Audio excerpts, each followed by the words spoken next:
Let's talk about how you might hold the ukulele.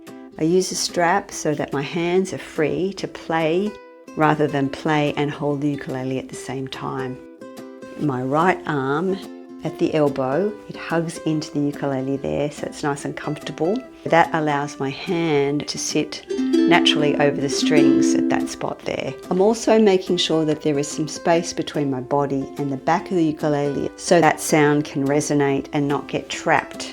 And the other reason to hold it out like that is so that there's a good line of sight for my fretting hand when I'm playing my chords. I want to keep the headstock slightly higher than the body. That allows my arm to sit comfortably in a relaxed way. If you don't have a strap, you can just let the ukulele sit on your lap. Just make sure your arms are nice and relaxed and you can see your hands. Once the uke feels comfortable and balanced in your arms, we're ready to move on to tuning.